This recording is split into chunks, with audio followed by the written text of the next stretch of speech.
Hello, Wangshan lovers. Welcome back to my channel and welcome back to another part of Lonely Bridge Wangshan fanfiction.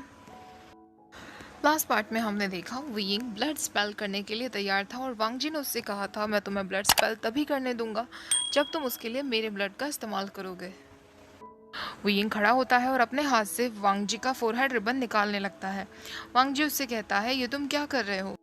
वुयिंग कहता है तुम्हें पता है ना forehead ribbon negative energy को हटाता है, तो अगर मुझे उस एनर्जी को बुलाना है तो मुझे इसे हटाना होगा। वांगजी कहता है क्या मैं ये कर सकता हूँ। वुयिंग कहता है नहीं, तुम ये नहीं कर सकते क्योंकि डार्क एनर्जी का इस्तेमाल मैंने ही शुरू किया था, तो मुझे ही ये करना होगा। वुयिंग जैसे ही अपने हाथ से उसका फोरहेड रिबन निकालता है उसको फिर अपनी चेस्ट में हैवीनेस फील होने लगती है, लेकिन वांगजी को दिखाने के लिए वो अपने फेस पर स्माइल ही रखता है। वांगजी कहता है वुयिंग तुम्हारी स्माइल से मैं पागल नहीं बनने वाला, मुझे पता है तुम ठीक नहीं हो। वुयिंग कहता है लंजा मैं ठीक हूँ, मैं इसको हैंडल कर लूँगा। अब दोनों खड़े होते हैं। वुयिंग बहुत दुखी मन से वांगजी को सॉरी बोलते हुए उसकी बॉडी पर 4 कट्स लगाता है और अपनी बॉडी पर 4 सिंबल्स ड्रॉ करता है। वांगजी तुरंत अपनी बॉडी पर एक चार्म लगा देता है जिससे कट्स से ब्लड फ्लो होना रुक जाता है। अब विंग अपनी फ्लूट बजाने लगता है। जैसे ही वो फ्लूट बजाना शुरू करता है उसके आसपास काला धुआं इकट्ठा हो जाता है। वो जैसे ही फ्लूट बजाना रोकता है वो काला धुआं उसकी बॉडी में अंदर एंटर कर जाता है। उसकी आंखें रेड हो जाती हैं, उसकी बॉडी में वीकनेस आ जाती है और उसे बहुत पेन फील होने लगता है। वांगजी उसे संभालने के लिए आगे बढ़ता है, लेकिन विंग उससे कहता है लंजा मेरे पास मत आना वरना ये ब्लड स्पेल काम नहीं करेगी। अब वेन को अपनी बॉडी में खिंचाव फील होता है जैसे कोई उसे खींच रहा हो। वो गुफा की दीवारों के सहारे एक सुरंग की तरफ बढ़ने लगता है। वांगजी भी वेइंग को कुछ दूरी से फॉलो करता है। जैसे ही वो सुरंग में आगे की तरफ जाते हैं तो वो एक जगह आ जाते हैं जहाँ पर एक बॉक्स रखा हुआ था। उस जगह की दीवारें रेड मार्बल की बनी हुई थी और उन दीवारों में क्रैक्स लगे हुए थे, जिन क्रैक्स में से कुछ काला कीचड़ जैसा मटेरियल फ्लो हो रहा था। विंग समझ जाता है कि यहाँ पर कुछ तो गड़बड़ है। वांगजू उस बॉक्स को खोलता है और उसमें से सिर्फ काला धुआं निकलता है। विंग कहता है लंजा उस बॉक्स से पीछे हट जाओ और फ्लूट बजाने लगता है। जैसे ही वो फ्लूट बजाता है तो उस बॉक्स से काला धुआं क्लियर हो जाता है और टाइगर यिन सील उसमें निकलती है। विंग कहता है ये टाइगर यिन सील है, लेकिन ये ओरिजिनल वाले से बहुत अलग दिखती है। लगता है किसी ने उसके टूटे हुए टुकड़ों को जोड़ने की कोशिश की है। लंजा जल्दी से इसे पाउच में ट्रैप कर लो।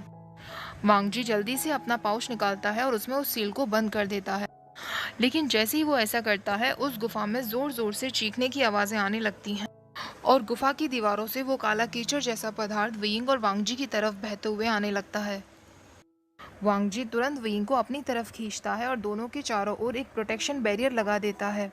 जैसे ही विंग की बॉडी वांगजी के कांटेक्ट में आती है उसकी ब्लड स्पेल टूट जाती है और उसे हैवीनेस नहीं फील होती। वो काला कीचड़ जैसा पदार्थ काले धुएं में बदल जाता है और उनके प्रोटेक्शन बैरियर को बार बार तोड़ने की कोशिश करता है। वांगजी उस प्रोटेक्शन बैरियर को बनाए रखने के लिए अपनी बहुत पावर का इस्तेमाल कर रहा था, जिससे उसे बहुत पेन फील होने लगता है और वो घुटनों पर आ जाता है। बीचन की भी चमक कम होने लगती है। विंग समझ जाता है कि वांगजी उस बैरियर को बनाए रखने के लिए अपनी सारी पावर लगा रहा है और अगर वो ऐसे ही करता रहा तो उसकी जान को खतरा हो सकता है। इस डार्क एनर्जी का मुझे ही कुछ करना होगा। वो एक बार वांगजी की तरफ देखता है और सोचने लगता है हम गुंजुन, मुझे पता है तुम हार नहीं मानोगे चाहे तुम्हारी जान ही क्यों ना चली जाए, लेकिन मैं तुम्हें ऐसे नहीं देख सकता। मेरे होने या ना होने से लोगों पर कोई फर्क नहीं पड़ेगा, लेकिन तुम्हें जीना होगा। ऐसा सोचकर वो फ्लूट लेता है और एक धुन निकालता है।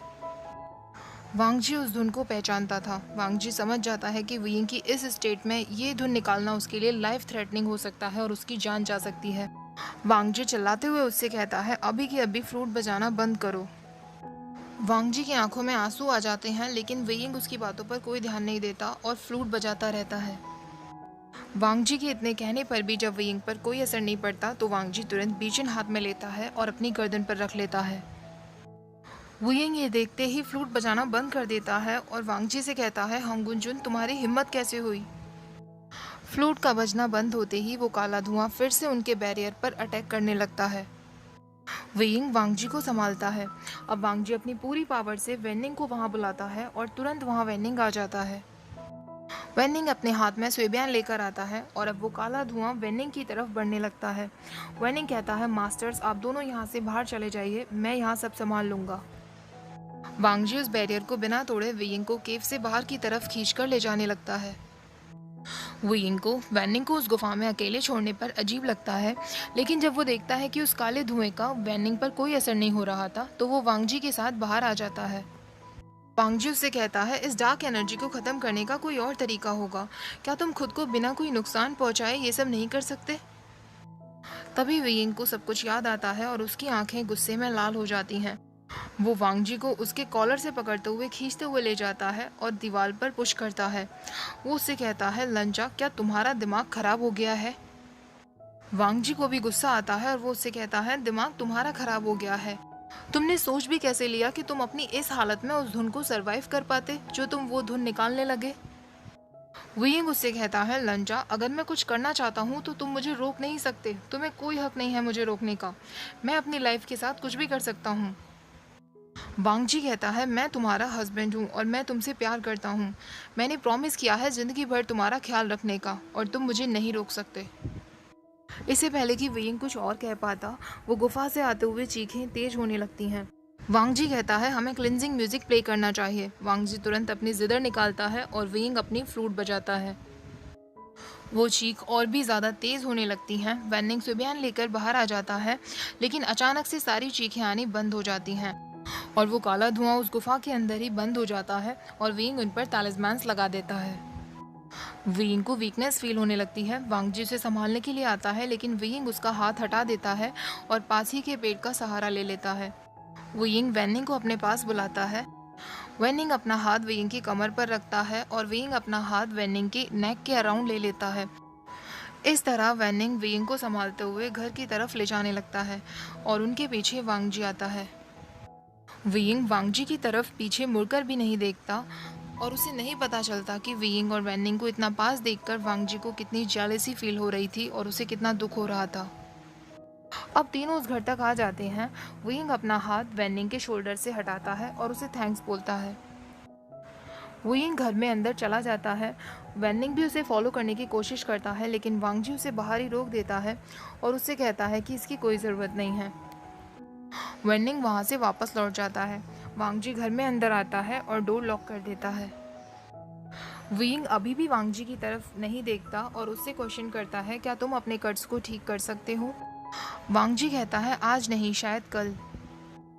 वेइंग सोचने लगता है, उसने अपनी पावर्स इतनी ज़्यादा इस्तेमाल कर ली है कि वो अपने छोटे से कट्स को भी ठीक नहीं कर सकता। वेइंग उसे रूम में आकर बेड पर बैठने के लिए कहता है और उसके कट्स को ठीक करता है। वांगजी भी उसकी शर्ट निकालकर उसके सिंबल को क्लीन करता है, लेकिन इस बीच वेइंग वांगजी से कोई बात नहीं करता। अब वेइंग वहाँ से मुड़कर जाने लगता है, लेकिन वांगजी से अब वेइंग की ये चुप्पी बर्दाश्त नहीं होती। वांगजी उसका हाथ पकड़ता है और उससे कहता है, मेरी तरफ देखो, प्लीज़ मुझसे कुछ कहो, ऐसे चुप मत रहो। वेइंग फाइनली उसकी तरफ देखता है, लेकिन फिर से उसकी आंखों में वही गुस्सा छा जाता है। वेइंग वांगजी का कॉलर पकड़ता है और फिर उसे दीवार पर ले जाते हुए कहता है, हंग गुंजन, तुम मुझे अपनी ज़िंदगी से ऐसे डरा नहीं सकते। आज के बाद तुम मुझ पर इस तरीके की कोई ट्रिक नहीं आजमाओगे। मेरी ज़िंदगी तुम्हारी ज़िंदगी से ज़्यादा कीमती नहीं है। वांगजी को भी गुस्सा आता है और उससे कहता है, अगर तुम ऐसा सोचते हो तो एक बात हमेशा ध्यान रखना, मैं तुम्हें एक बार खो चुका हूँ और अब मैं फिर से तुम्हें खोकर जिंदा नहीं रह पाऊंगा। तो अगर अगली बार तुम अपनी जान खतरे में डालकर मुझे बचाते हो तो याद रखना तुम मेरी जान भी नहीं बचा रहे हो, क्योंकि अगर तुम्हें कुछ होता है तो मैं भी जीने नहीं वाला। तुम शायद भूल गए हो, लेकिन मैंने प्रॉमिस किया था कि मैं डेथ में भी तुम्हें फॉलो करूंगा। तो जिस दिन तुम्हारी आत्मा तुम्हारी बॉडी को छोड़ती है उस दिन मैं भी छोड़ दूंगा। तुम मेरे हो और सिर्फ मेरे हो। ऐसा कहकर वांगजी वेइंग की कमर को पकड़ते हुए उसे अपनी तरफ खींचता है और उसे एक फोर्स्ड किस करता है। इस बार वांगजी बिल्कुल जेंटल नहीं रहता, वो एग्रेसिव होने लगता है और वेइंग के लोअर लिप पर बाइट करता है। वेइंग वांगजी को उसकी चेस्ट से पुश करते हुए कहता है, हंग गुंजन, तुम ये क्या कर रहे हो? वेइंग की लोअर लिप पर ब्लड के निशान थे, लेकिन वांगजी उसकी बातों का कोई ध्यान नहीं देता। अब वो दोनों की पोजीशन चेंज करता है। वो वेइंग को वॉल पर पुश करता है और उसके दोनों हाथों को अपने एक हाथ से ही पकड़ लेता है और फिर उसे किस करने लगता है। वांग जी के दिमाग में वही सीन चल रहा था जब वेइंग ने वैनिंग को पकड़ा हुआ था। वांग जी वेइंग के कान में कहता है, वेइंग तुमने उसे खुद को टच करने दिया, और भी एग्रेसिवली उसे बाइट करने लगता है। वांग जी ऐसे ही बाइट करते करते उसके शोल्डर्स तक आ जाता है। वेइंग को समझ नहीं आता कि वांग जी इतना एग्रेसिव क्यों हो रहा है, और वो उससे कहता है, हंग गुंजुन तुम किसकी बात कर रहे हो। अब वांग जी का हाथ वेइंग की चेस्ट से होते हुए उसकी कमर तक आता है, और उसे याद आता है कि वेनिंग ने वेइंग की कमर को पकड़ा हुआ था। उसकी आंखों में फिर गुस्सा छा जाता है और वो अपनी नीज पर आकर वेइंग की कमर पर वेट किसेस करने लगता है, जैसे वो वेनिंग के हर एक टच को हटा देना चाहता हो। ब्लड स्पेल यूज करने की वजह से वेइंग काफी टायर्ड फील कर रहा था, लेकिन वांग जी की इन हरकतों की वजह से उसे एक्साइटमेंट होने लगी थी। अब वांग जी वेइंग को बेड पर लेकर आता है, लेकिन और आगे कुछ करने से पहले वो सोच में पड़ जाता है। वांग जी सोचने लगता है, मैंने पहले कभी ऐसा नहीं किया है, कहीं मैं वेइंग को डिसअपॉइंट तो नहीं कर दूंगा, या मैं उसे हर्ट तो नहीं कर दूंगा। वेइंग उससे कहता है, लंजा अगर तुम अभी रेडी नहीं हो तो मैं तुम्हें फोर्स नहीं करूंगा, लेकिन अगर तुम मेरी परमिशन को लेकर कुछ सोच रहे हो तो मैं ऑलरेडी खुद को तुम्हें दे चुका हूँ। वांग जी कहता है, ऐसा नहीं है। ये सुनते ही वेइंग वांग जी को अपनी तरफ खींचता है और उसे किस करने लगता है। दोनों एक दूसरे के क्लोथ रिमूव करते हैं, लेकिन इससे पहले कि वांग जी कुछ और करता, वेइंग को टायर्ड होने की वजह से नींद आने लगती है और वो वांग जी के शोल्डर्स पर ही सिर रखकर सो जाता है। वांग जी वेइंग को सोता हुआ देखकर स्माइल करता है, और दोनों के लिए लंच प्रिपेयर करने के लिए वो जेंटली वेइंग को खुद से अलग करता है और किचन में चला जाता है। वांग जी बाहर आता है तो वो देखता है गेट पर वेनिंग बैठा हुआ था।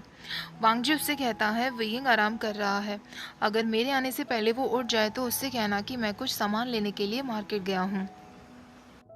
वांग जी बाहर जाता है और लैन चैन को एक मैसेज भेजता है जिसमें उनका एक सीक्रेट कोड था, और दूसरा मैसेज वो आन टियने को भेजता है जिसमें उसने लिखा था कि मैं और वेइंग 1-2 दिन बाद वापस आएंगे।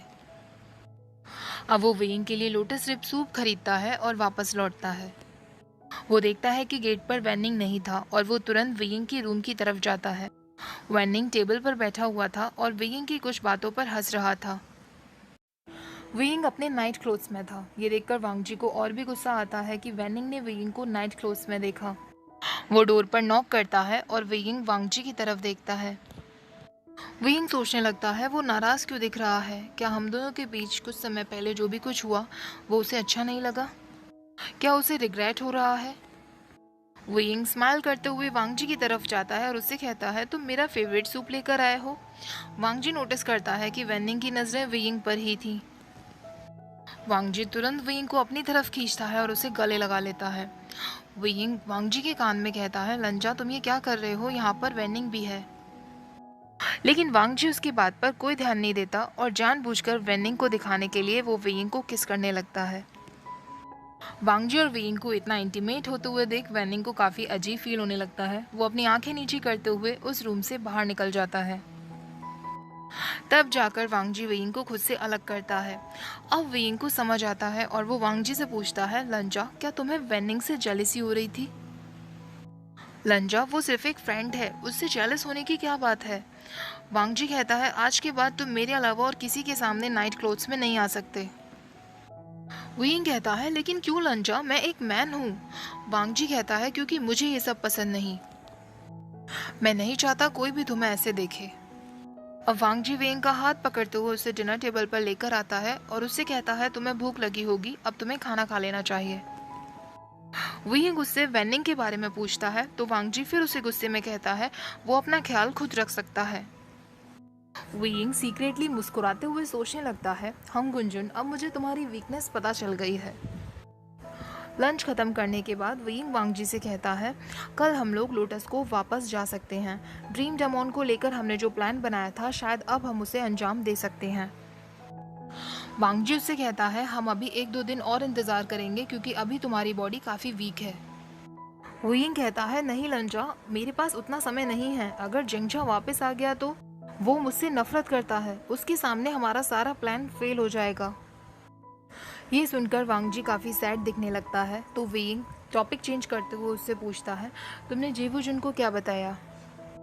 वांग जी कहता है, मैंने उन्हें बताया कि हम दोनों सेफ हैं और हमें टाइगर येन सील जैसा दिखने वाला कुछ मिला है।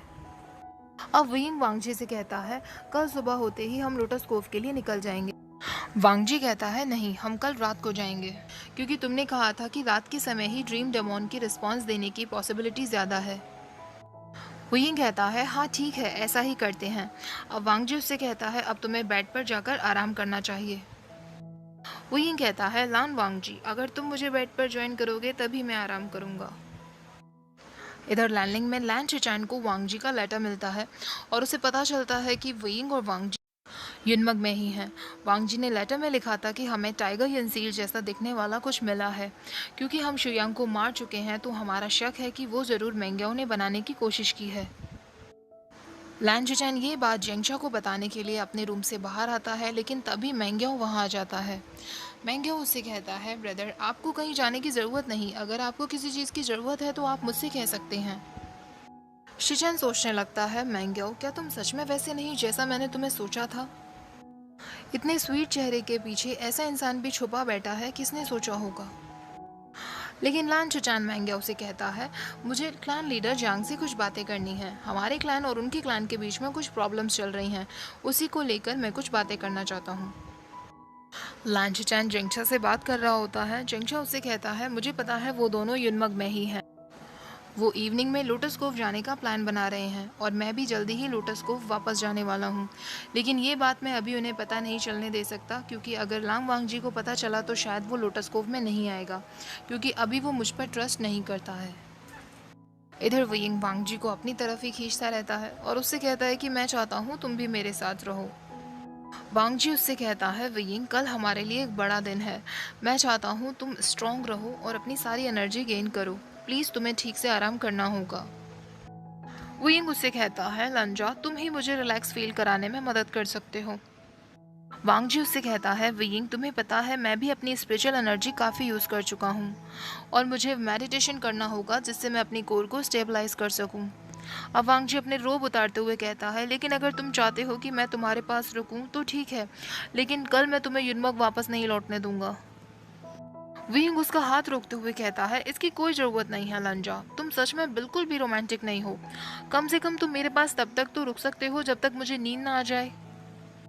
वांगजी सोच में पड़ जाता है तो विंग उससे कहता है, ठीक है, मैं अभी रेस्ट नहीं करना चाहता, अब मैं तुम्हें परेशान नहीं करूंगा, मैं वेनिंग के पास जा रहा हूँ।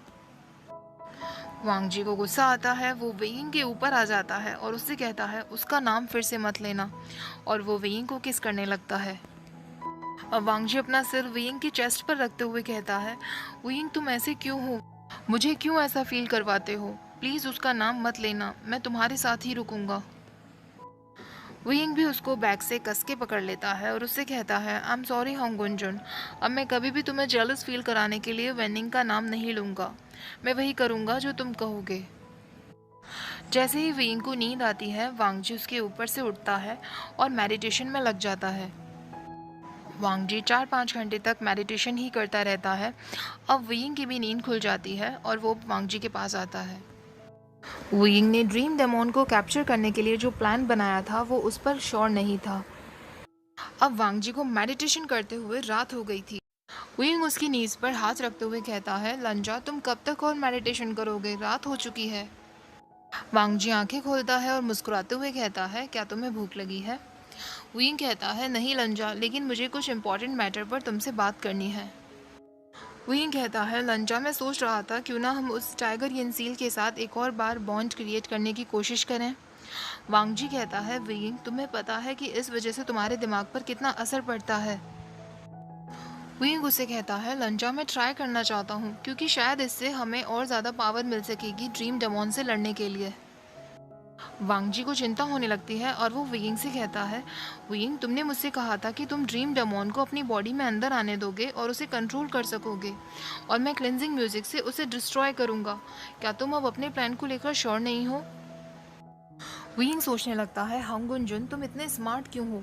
मुझे पता है कि तुम मुझे कोई रिस्क नहीं लेने दोगे, इसलिए अभी तो मैं टाइगर यंसील का इस्तेमाल नहीं कर सकता। विंग हंसते हुए वांगजी से कहता है, लंजा, तुमने गलत समझ लिया, मैं तो बस ऐसे ही कह रहा था।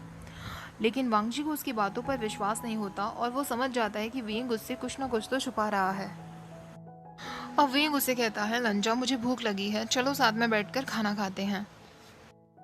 वुयिंग वांगजी से कहता है, लंजा क्या तुम मुझे अपने हाथ से फूड खिला सकते हो? वांगजी मान जाता है और वियिंग भी उसे अपने हाथ से फूड खिलाता है। वांगजी की आंखों में अचानक आंसू आने लगते हैं तो वियिंग उसे कहता है, लंजा क्या हुआ? क्या मैंने कुछ गलत किया? वांगजी उससे कहता है, वियिंग प्लीज़ मुझे कभी छोड़कर मत जाना, हमेशा मेरे साथ रहना, मैं फिर से अकेला नहीं रहना चाहता। वियिंग को याद आता है कि वांगजी की लाइफ में हमेशा प्यार की कमी रही है। उसे बचपन से ही रूल्स एंड रेगुलेशंस में डाल दिया गया था। विंग सोचने लगता है, क्या यही रीज़न है जो हंगुनजुन मेरी और उसकी रिलेशनशिप को आगे ले जाने में डर रहा है? क्या वो अनश्योर है? विंग वांगजी के चीक्स को पकड़ते हुए उससे कहता है, लंजा मैं तुम्हें बता भी नहीं सकता कि मैं तुमसे कितना प्यार करता हूँ। तो मैं तुम्हें छोड़कर कैसे जा सकता हूँ? अब जब दोनों डिनर ख़त्म कर लेते हैं तो वियिंग सीरियस नोट में वांगजी से पूछता है, लंजा मैं तुमसे कुछ पूछना चाहता हूँ और मैं चाहता हूँ कि तुम मुझे उसका बिल्कुल सच सच जवाब दो।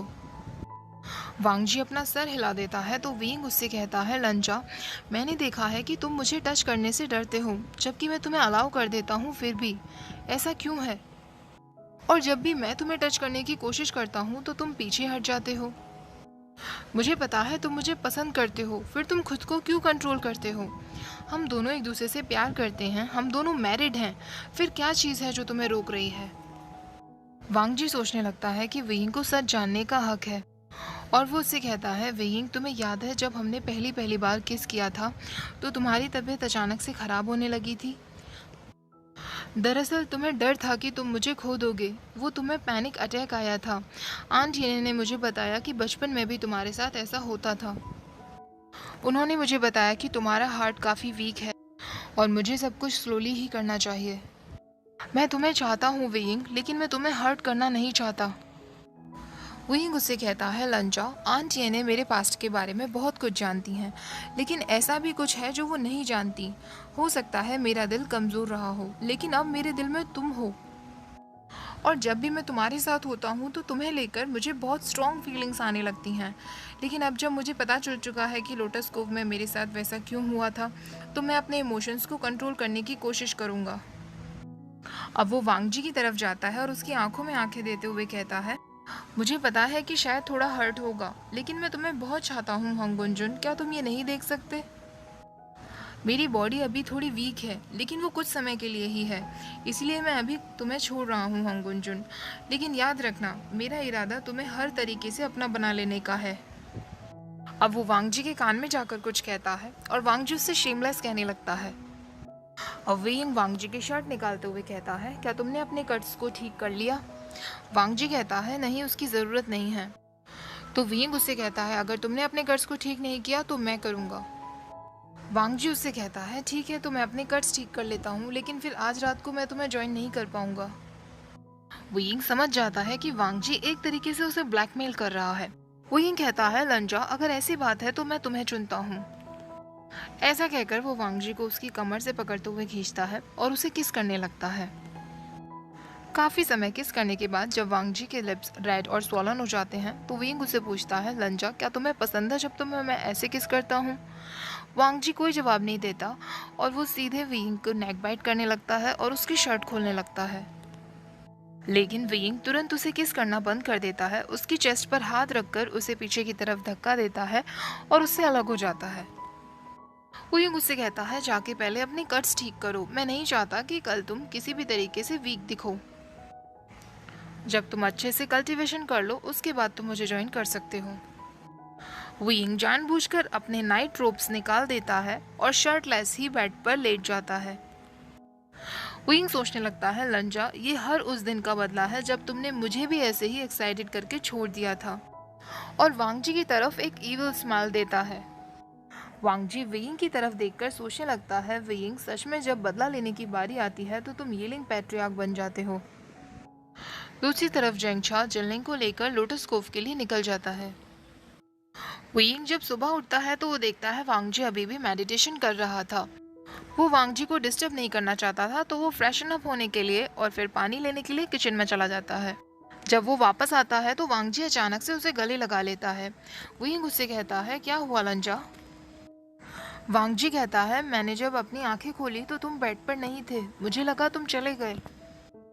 वियिंग उससे कहता है, लंजा तुम्हें ऐसा क्यों लगता है कि मैं तुम्हें छोड़कर चला जाऊंगा? वांग जी वियिंग को अपनी गोद में उठाकर बेड पर लेकर आता है। वियिंग को लगता है कि शायद अब लंजा तैयार है। वांग जी वियिंग के क्लोथ रिमूव करने लगता है और दोनों के बीच में बहुत कुछ होता है। वियिंग उससे कहता है, लंजा क्या तुम श्योर हो कि ये तुम्हारा फर्स्ट टाइम है? मुझे तो लग रहा है तुम काफ़ी एक्सपीरियंस्ड हो। कहीं क्लाउड रेसेस में इसको लेकर भी तो कोई बुक नहीं पढ़ी है तुमने? ऐसा कहकर वो हंसने लगता है। तो वांग जी उससे कहता है, अभी क्लाउड रेसेस का नाम मत लो। कुछ समय बाद दोनों सो जाते हैं। जब सुबह वांग जी उठता है तो उसकी नज़रें वियिंग पर पड़ती हैं। 16 साल तक उसने जिसका इंतज़ार किया था, फाइनली वो उसका पूरी तरीके से हो चुका था। वांग जी वियिंग को कस के पकड़ते हुए सोचने लगता है, अगर मेरे बस में होता तो मैं ये जगह छोड़कर कभी नहीं जाता। मैं यही वियिंग के साथ अपनी पूरी ज़िंदगी पीसफुली बिताता। मुझे कोई फेम नहीं चाहिए। लेकिन मुझे पता है जब तक युनमक से वियिंग ड्रीम डेमोन का साया नहीं हटा देगा तब तक वो शांत नहीं बैठेगा। अब वांग जी के हाथ उसके चीक से होते हुए उसके ट्राउज़र बेल्ट तक जाने लगते हैं और वांग जी मन में सोचता है, हंग गुंजुन तुम इतने ग्रीडी क्यों हो रहे हो? वो आराम कर रहा है, तुम्हें उसे अभी आराम करने देना चाहिए। वांग जी वहाँ से जाने लगता है तो वियिंग उसे पकड़ लेता है और उससे कहता है, अभी मुझे छोड़कर मत जाओ। वांग जी उससे कहता है, वियिंग तुम्हें आराम कर लेना चाहिए, मैं कुछ खाने के लिए बनाकर लाता हूँ। लेकिन वियिंग उसे जाने नहीं देता। अब आफ्टरनून का समय हो जाता है। वांग जी फाइनली वियिंग से अलग होकर लंच प्रिपेयर करने के लिए जाता है। वांग जी बाहर जाता है तो बाहर वेनिंग बैठा हुआ था। वेनिंग उससे पूछता है, मास्टर लैंड क्या सब कुछ ठीक है? वांग जी कहता है, सब कुछ ठीक है, मैं और वियिंग कुछ समय बाद लोटस कोव के लिए निकलेंगे, लेकिन तुम हमें वहां तक फॉलो नहीं कर सकते। तभी वियिंग बाहर निकल कर आता है और वेनिंग से कहता है, वेनिंग मैं चाहता हूँ तुम उस गुफा पर कुछ समय के लिए नजर रखो। लंजा तुम्हें याद है उस ओल्ड मैन ने क्या कहा था? उनके पास पपेट्स तब पहुंचे थे जब कुछ समय पहले उन्होंने फ्लूट की आवाज़ सुनी थी। मुझे लगता है उस फ्लूट का भी इसी टाइगर यंसील से कुछ लेना देना है। इसलिए मैं चाहता हूँ वेनिंग अगर गुफा पर नज़र रखे तो उसे पता चल जाएगा कि वहाँ पर कोई चेक करने के लिए आया है या नहीं, और वो आकर हमें खबर कर देगा। लेकिन प्रॉब्लम की बात यह है कि वेनिंग भी लोटस कोव कैसे आएगा? लंजा तुम्हें याद है एक बार शन्यू केव में तुमने मेरे और अपने माइंड के बीच में बॉन्ड क्रिएट किया था? क्या वैसा ही बॉन्ड क्रिएट तुम मेरे और वेनिंग के माइंड के साथ कर सकते हो? वांग जी कहता है, नहीं, इतनी दूरी से पॉसिबल नहीं है। वियिंग सैड दिखने लगता है तो वांग जी उससे कहता है, वियिंग क्यों ना हम अंकल और आंटी की मदद लें? तुम्हें याद है मैंने तुमसे कहा था कि अंकल और आंटी किसी काम से बाहर गए हैं। एक्चुअली मैंने उनसे ये घर खरीद लिया था। अब वो अपनी डॉटर के साथ युनमक की मार्केट साइड में रह रहे हैं। वियिंग शॉक्ड होते हुए उससे कहता है, तुमने ये घर खरीद लिया? तुमने ऐसा क्यों किया लंजा? वेनिंग क्या कुछ समय के लिए तुम हम दोनों को अकेला छोड़ सकते हो? मैं लंजा से अकेले में कुछ बात करना चाहता हूँ। वेनिंग वहाँ से चला जाता है। इधर मैंग्याओ लान चैन के साथ क्लाउड रेसेस पहुँचता है। लान चैन के वहाँ पहुँचते ही लान चैन उससे कहता है, शिचैन मैंने सुना है वांग जी उस वियिंग के साथ भाग गया है। वो कब तक और ये हरकतें करेगा? तो मैंग्याओ उससे कहता है, अंकल मुझे नहीं लगता कि इसमें वांग जी की कोई गलती है। वियिंग ने ही उस पर कोई काला जादू कर दिया होगा। मुझे पता है जैसे ही वो जादू का असर उससे खत्म होगा वो जल्दी ही वापस आ जाएगा। अब लान शिचैन से टॉपिक चेंज करते हुए कहता है, मुझे तुम्हें एक बुरी खबर भी देनी है। लान शैन की वाइफ अपने भाई से मिलने लोटस कोव गई थी, लेकिन पता चला कि उसकी मौत हो गई है। अगर अगली बार तुम युनमक जाओ तो लैन शैन को अपने साथ लेकर जाना, वो इस बारे में कुछ पता लगाना चाहता है। लान चैन कहता है, अंकल मैं कल ही युनमक जाने का प्लान बना रहा था। जब से वांग जी वे वुशेन के साथ चला गया है तब से लैन क्लैन और जांग क्लैन के बीच में काफ़ी मिसअंडरस्टैंडिंग्स आ गई हैं। उसी को क्लियर करने के लिए मैं युनमक जाने का सोच रहा था। लैन चैन को ये नहीं पता था कि मैंग्याओ लैन चैन के साथ क्लाउड रेसेस चेक करने के लिए आया है। मैंग्याओ जेवुदुन से कहता है, क्या अब मैं अपने लोगों को क्लाउड रेसेस चेक करने के लिए भेज सकता हूँ? आप किसी बात की चिंता मत करिए, मैं लैन क्लैन को लोगों को बिल्कुल परेशान नहीं करूँगा। इधर वेनिंग के जाने के बाद वियिंग वांग जी से कहता है, लंजा तुमने ये जगह क्यों खरीदी? तो वांग जी उससे कहता है, वियिंग क्या तुम्हें ये जगह पसंद नहीं आई?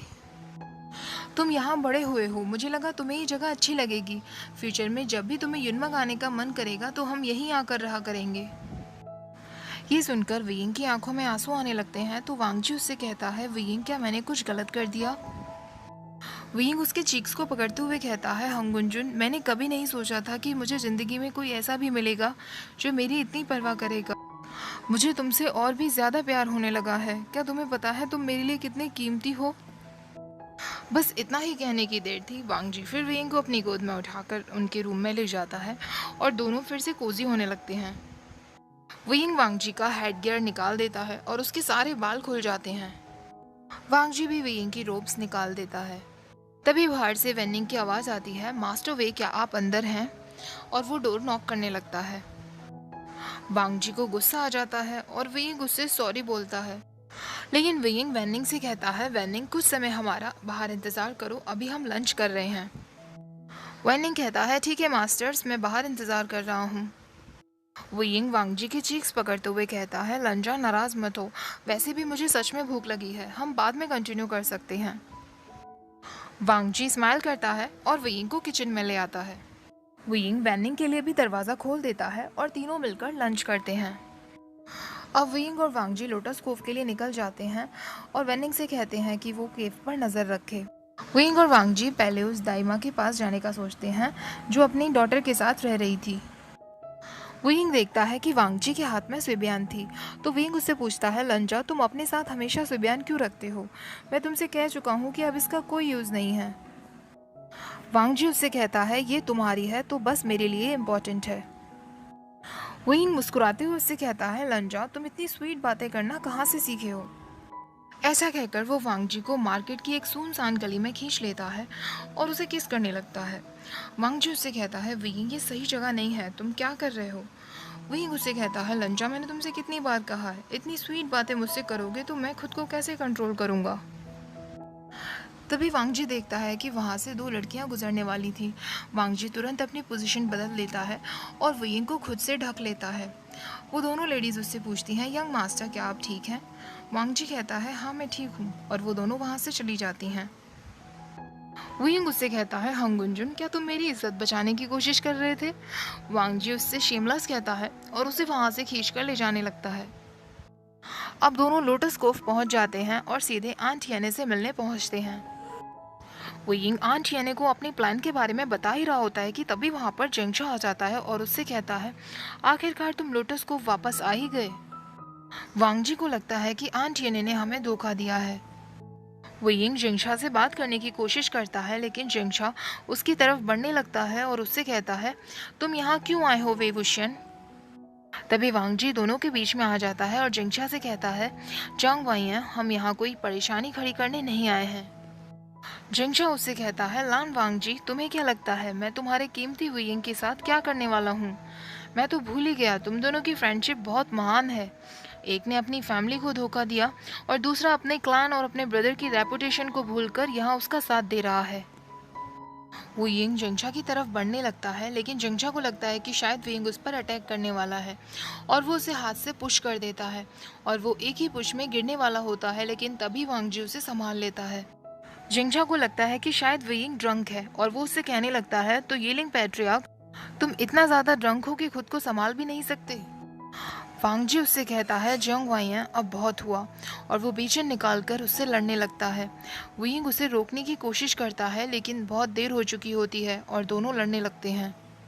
लड़ते वक्त जेंगशा की तलवार सैंडू उसके हाथ से नीचे गिर जाती है, लेकिन बीचन के अटैक से बचने के लिए जेंगशा जब वापस अपनी तलवार को बुलाता है तो इस बार उसके हाथ में सैंडू नहीं बल्कि स्वेबियान आ जाती है।